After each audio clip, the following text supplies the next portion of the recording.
जय हिंद दोस्तों, स्वागत है आपका इंडी पाक न्यूज़ चैनल में। दोस्तों 1971 वॉर में जब बांग्लादेश का जन्म हुआ था, तब भी पाकिस्तान ये मान रहा है कि तब भी इंडिया की साजिश थी और उन लोगों ने बांग्लादेश को भड़काया था, जिसकी वजह से बांग्लादेश अलग हुआ था। पर ये लोग खुद की आर्मी ने जो जुल्म सितम बांग्लादेश पर किया था वो नहीं देख रहे और वो खुद को तो अच्छा ही साबित कर रहे हैं, इंडिया के ऊपर सब दोष डाल रहे हैं।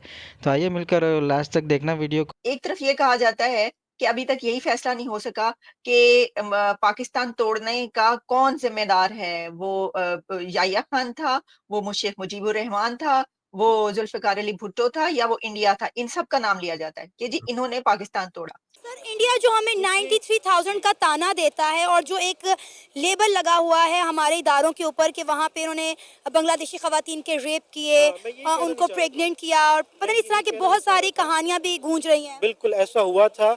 वहाँ पे कुछ पॉलिटिकल लीडर्स थे जिनकी फैमिलीज को जिंदा भी जलाया गया था घरों के अंदर, और इस तरह के फिर उनको पिंडी के अंदर भी जो है ना वो कत्लो गारत की गई थी। ये जो झंडे गाड़े गए थे, मैं वो वर्ड्स नहीं बोलना चाह रहा।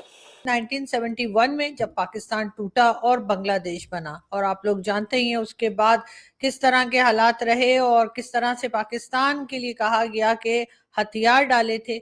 और उस वक्त की जो हमारी आर्मी थी, उन्होंने सोचा कि जी इससे मजीद लड़ना नहीं है बल्कि हथियार डाल देने हैं। और उसके बाद ये एग्रीमेंट साइन करते हुए जो फोटो है ये आप देख सकते हैं, और इसको हर जगह पर ही दिखाया जाता है। सर, क्या कहना चाहेंगे आप फॉल ऑफ ढाका पर? अच्छा, let me correct this fact कि इसमें जब आपने ये जिक्र किया ना कि उन्होंने मदद मांगी, उसमें ज़्यादातर अनफॉर्चुनेटली मैं समझता हूँ कि हमारी तरफ से फॉल्ट था। क्योंकि एक तो वो अगरतला साजिश, फिर यहाँ से हमने जो ऑपरेशन लॉन्च किया सर्च लाइट, उसके तहत हमने उनके पॉलिटिकल लीडर्स को पकड़ा। Military operation, it was a military operation. हमने उनके जनरल्स को पकड़ा, उनके पॉलिटिशियंस को पकड़ा, उनको बंद कर दिया अंदर। काफ़ी उस पर मीडिया चल रहा है कि किसी न किसी तरीके से एजुकेट किया जाए। इन्हें पता होना चाहिए कि आपने 1960 से ही उनको बांग्लादेश को अलग करने की शुरुआत कर दी थी। आपको सख्त नफरतें थी बंगालियों के साथ। आप समझते थे कि they are burden on Pakistan. और अयूब खां पीरियड से ही, बल्कि इन्होंने अयूब खां साहब ने कई लोगों की ड्यूटियां लगा दी थी, यार को प्लान इस तरह का बनाओ ये बंगालियों से जान छूट गया। उनकी मुजीबुर रहमान साहब की जमात मेजॉरिटी लीड कर रही थी, वो गवर्नमेंट भी उनकी बनी चाहिए थी।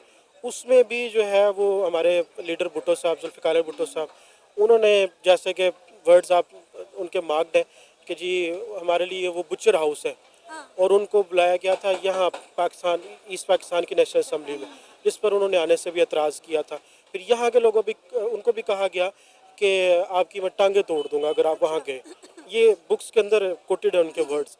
और फिर लास्ट जो उनका स्लोगन कि उधर तुम इधर हम, तो वो मैं समझता हूँ कि वहाँ काफ़ी ज़्यादा मिस्टेक्स जो थी हमारे एंड से भी थी, अनफॉर्चुनेटली। बताया जाता है कि किस तरह से हमारे लोगों ने हथियार डाले थे और किस तरह से जो है हमारे लोगों ने जो है वो बांग्लादेश में, पहले तो ये कि जो बांग्लादेश के लोग पाकिस्तान में हुआ करते थे या पाकिस्तान के साथ थे, उस वक्त हमने उनके साथ किस तरह का रवैया रखा, किस तरह से हमने उनको परेशान किया कि उसके बाद उन्होंने सोचा कि एक अलग मुल्क होना चाहिए और पाकिस्तान से अलग जाने का फैसला किया बांग्लादेश के लोगों ने।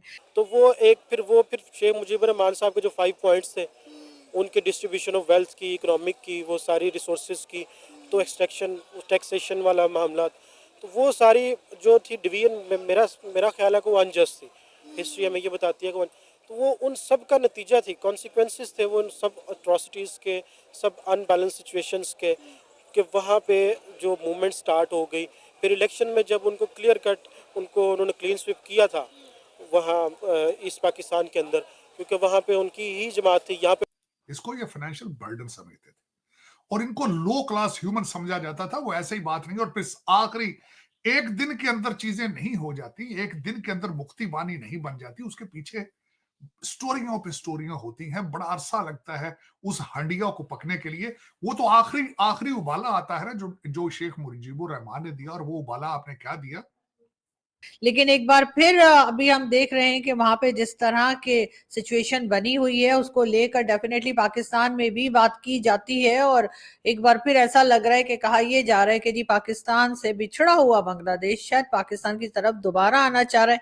अब उसका रीजन कई तरह के रीजंस जो है उसमें दिए जा रहे हैं। कभी कहा जाता है कि जिस तरह से वहां पे माइनॉरिटी के साथ किया जा रहा है ये तो पाकिस्तान में होता है, या जो हरकतें इस वक्त बांग्लादेश में हो रही हैं जिनको हम गलत ठहराते हैं, और ये सब कुछ पहले पाकिस्तान में होता रहा है। अनफॉर्चुनेटली अब वही सब कुछ फॉलो कर रहा है बांग्लादेश। यहाँ पे मतलब भुट्टो साहब के अलावा और भी जमात इस्लामी वगैरह सीट्स ली थी, तो वहाँ पे लीड किया उन्होंने। फिर अगर तो कॉन्स्टिट्यूशनली, मॉरली, एथिकली देखा जाता तो गवर्नमेंट उनकी बननी चाहिए थी, चाहे ये कोalition में आ जाते, चाहे वो फेडरल में गवर्नमेंट में बैठते, ये अपोजिशन में बैठते।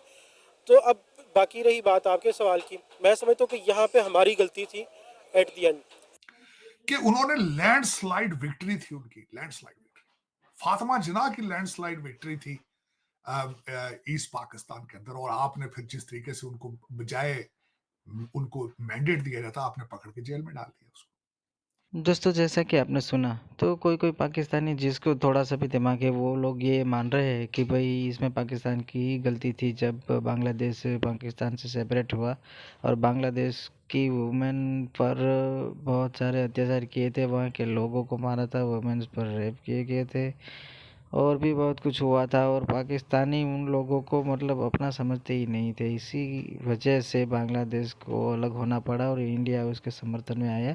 और शेख मुजीबुर रहमान जो कि उनके लीडर बने हुए थे वो भी पाकिस्तान में जीते हुए थे, पर उनको सियासत नहीं दी गई। तो मेन वजह वही हुई बांग्लादेश की मूवमेंट स्टार्ट होने की। और ये कुछ जाहिर लोग बोल रहे हैं कि तब इंडिया ने साजिश की थी, ये अपने दिमाग के अकॉर्डिंग ही बात करेंगे, पर हिस्ट्री का पता तो हमें होना ही चाहिए।